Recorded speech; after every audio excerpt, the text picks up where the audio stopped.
School service commission যে calendar প্রকাশ করেছিল একাদশ দ্বাদশের কাউন্সেলিং এবং নবম দশমের ভেরিফিকেশন এবং ইন্টারভিউ নিয়ে, সেই মতো শিডিউল মেনটেন করে কাজ হবে না।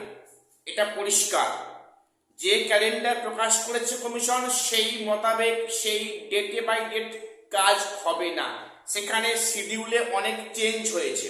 কি সেই চেঞ্জ হয়েছে এবং কোন কোন সাবজেক্টগুলো পিছিয়ে যাবে, কোন সাবজেক্টগুলো আগে হবে, আমি সে নিয়ে আলোচনায় আসছি।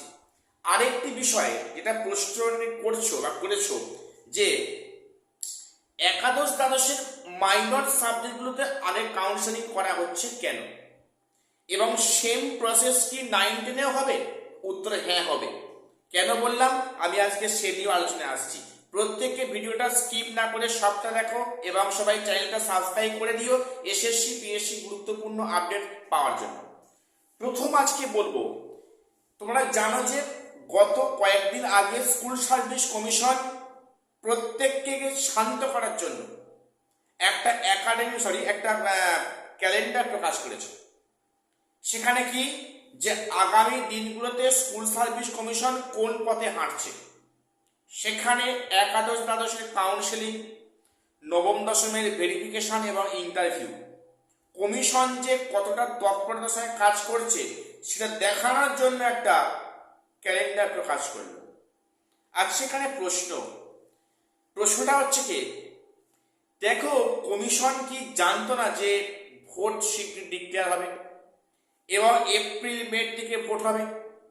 তাহলে এত শিওরের সাথে কি করে এই ক্যালেন্ডারটা প্রকাশ করলো যে এই তারিখে 9-10-এর ভেরিফিকেশন ইন্টারভিউ, এই তারিখে হচ্ছে যে কাউন্সেলিং একাদশ দ্বাদশে, এত শিওরলি কি করে বলতে পারলো কমিশন?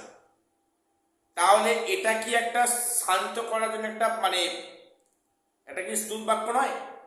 কি মনে হচ্ছে?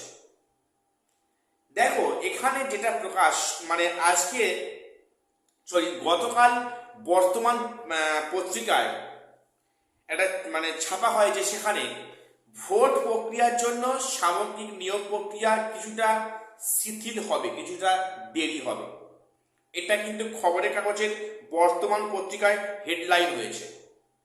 সেখানে বিষয়টা কি জানা যাচ্ছে পার্টিকুলার, দেখো এটা পরিষ্কার যে এই নিয়োগ প্রক্রিয়া কিন্তু পুরোপুরি স্টপ হবে না। প্রক্রিয়া যেমন সেই কচ্ছপে গতিতে হাঁটছে বা শান্তি গতিতে হাঁটছে তেমনভাবেই হাঁটবে। এখানে যে ক্যালেন্ডার প্রকাশ করে যে একেবারে কিনাকি করেছে, হ্যাঁ, এটা কিন্তু আদৌ হবে না। এটা পরিষ্কার কথা, যেটা বর্তমান পত্রিকায় প্রকাশিত হয়েছে, যে সেখানে ওই শিডিউল মেনে ঠিকঠাক কাজ করা অসম্ভব। আমরা সবাই জানি যে ভোট প্রক্রিয়ার মধ্যে বিভিন্ন অফিসারে বিভিন্ন কাজে বিজি হয়ে পড়েন। আজকের এই ট্রেনিং, আজকে ওই থাকে। এগুলো কি কমিশন অবশ্যই জানে বা জানতো? তার সত্ত্বেও এত কনফার্ম ভাবে এই যে লিস্ট প্রকাশ করলো, এই যে ডেটের টাইম লাইন প্রকাশ করলো, এটা তখন একটা সন্দেহ হয়েছিল। আমি ভিডিওতে অলরেডি তোমাদের বলেছিলাম। তো সেখানে পরিষ্কার নয় যে কোন কোন সাবজেক্টের বা কোন কোন ডেটগুলো মিসিং হবে, এখনো উল্লেখ করা হয়নি। আশা করা যাচ্ছে আজকালের মধ্যে কোনো বিজ্ঞপ্তি আসবে এবং সত্যি 23 এবং 24 থেকে যদি কমিশন তার কাজ শুরু করে তাহলে তো আজকের মধ্যে কিন্তু সেখানে লিস্ট, সাবজেক্ট ওয়াইজ লিস্ট, একাদশ দ্বাদশের কাউন্সেলিং, 9-10-এর ভেরিফিকেশন লিস্ট প্রকাশ করা উচিত। কারণ 23-24-এ কিন্তু বেশি বাকি নেই। সেখানে স্টুডেন্টরা বা ক্যান্ডিডেটরা অনেক দূর থেকে সেখানে আসবে। সেন্ট্রাল অফিসে অনেক সমস্যা আছে বা রিজিয়নাল অফিসে আপনার সমস্যা আছে। তো সেজন্য কিন্তু আজকের মধ্যে একটা কোনো লিস্ট প্রকাশ করার কথা। ইভেন অন্তত বলা উচিত যে বাকি সাবজেক্টের সিটগুলো কবে হবে, ওটা একটা বিজ্ঞপ্তি দিয়ে বলা উচিত কমিশনের। আমি জানি না আদৌ বলবে কি না বলবে। তো বিষয়টা হচ্ছে কি, তাহলে তোমরা চিন্তা করো না।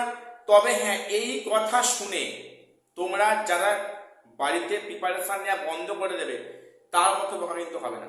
আমি বলে দিচ্ছি, তোমরা কিন্তু তোমরা যেভাবে বাড়িতে প্রিপারেশন নিচ্ছিলে প্রত্যেকদিন একইভাবে তোমরা প্রস্তুতি নাও। প্রস্তুতিতে খামতি দেখো না।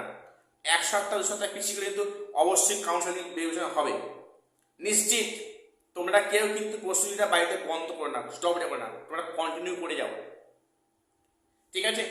এবার এই বিষয়টা হচ্ছে কি, যে প্রশ্নটা করছো যে মাইনর বিষয়ে কাউন্সেলিংগুলো আগে হলো একাদশ দ্বাদশে, সেখানে মাদার সাবজেক্ট, হ্যাঁ, বেঙ্গলি, ইংলিশ, শিক্ষাবিজ্ঞান, শিক্ষাবিজ্ঞান, পলিটিক্যাল সায়েন্স, ফিলোসফি, সেখানে হিস্ট্রি, জিওগ্রাফি, এগুলো কেন আগে হলো না? মেন কারণটা কি? দেখো, এগুলো আগে হলো না কেন, বিষয়টা কিন্তু একটা আন্দাজ মাত্র। তোমরা জানো যে এই নিয়োগ প্রক্রিয়া কিন্তু এখনো জিনিস কিন্তু খারাপ হয়ে গেছে। সেটা কি বলতো? এক্সপিরিয়েন্সের 10 মার্কস। এই মামলার রায়ের উপর ডিপেন্ড করছে সামগ্রিক নিয়োগ প্রক্রিয়া, এটা কিন্তু কমিশন স্বীকার করেছে, সেটা কোর্টে অর্ডার রয়েছে। অর্থাৎ এক্সপিরিয়েন্সের 10 মার্কস যে কমিশনের পক্ষে আসবে না, এটা কমিশন কিন্তু বুঝতে পেরেছে। কাজেই সেখানে, যেটা আমার মনে হয় যে কাজেই সেখানে কিন্তু এই মাইনর সাবজেক্টের যেখানে কম ভ্যাকান্সি, সেগুলো আগে কাউন্সেলিং করালো। তোমরা দেখবে 9-10-এও সেম করবে, যেগুলো ভ্যাকান্সি কম সেগুলো আগে কাউন্সেলিং করবে, যেগুলো ভ্যাকান্সি বেশি, যেখানে বেশি ক্যান্ডিডেট, সেখানে একটু পরের দিকে কিন্তু এই কাজগুলো হবে, যেটা আমি দেখলাম যে একাদশে হয়েছে। এটাই হচ্ছে কারণ, যে কমিশনও জানে যে এই 10 মার্কস কিন্তু নিয়ে একটা কিছু মারাত্মক কিছু অঘটন ঘটবে। তার জন্য কিন্তু বারে বারে কমিশন মেনশন করেছে যে এই নিয়োগ প্রক্রিয়া ভাগ্য নির্ভর করছে এক্সপিরিয়েন্সের 10 মার্কসের কেসের উপরে, কোর্ট কেসের উপরে। কাজেই সেখানে মাইনর সাবজেক্টে কাউন্সেলিংগুলো আগে করিয়ে নিচ্ছে। সেক্ষেত্রে স্কুলে জয়েন করার পরে যাতে কোনো সমস্যা না হয়, বা সেটা সমস্যা করে সেটা যাতে এতটা প্রকাশ্যে না আসে, এটাই মেন কথা কিন্তু।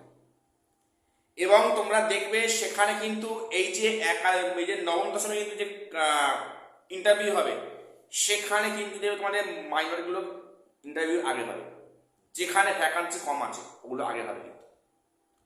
এবং সেক্ষেত্রে কাউন্সেলিংও সেম হবে, যেমনটা একাদশ হয়েছে। অর্থাৎ এক্সপিরিয়েন্সের 10 মার্কস কিন্তু কেসটা যথেষ্ট গুরুত্ব আছে, সেন্সিটিভ কেস, এর উপরই ডিপেন্ড করছে যাবতীয় প্যানেলের ভবিষ্যৎ। হয়তো হ্যাঁ, এটা শিওর প্যানেল ক্যান্সেল হবে না, আমি আবারও বলছি 16 মতো প্যানেল ক্যান্সেল হবে না। কোনটা হবে? এক্সপিরিয়েন্সের 10 মার্কস নিয়ে একটা রায় আসবে, কিন্তু এর ফলে অনেকে চাকরি হারাবে, অনেকে সেই প্যানেলে গিয়ে অ্যাড হবে। এটি বাস্তব কথা বললাম। এই জায়গাটাই ভারী কষ্টের বিষয়। এখন সেসব দেখা যাক কি হয় না। তো আজকে এটুকু আপডেট দেওয়ার ছিল। প্রত্যেক চ্যানেলটা সাবস্ক্রাইব করে দিও এসএসসি পিএসসি গুরুত্বপূর্ণ আপডেট পাওয়ার জন্য। আর শেষ করলাম, দেখা হচ্ছে পরে কোনো ভিডিওতে।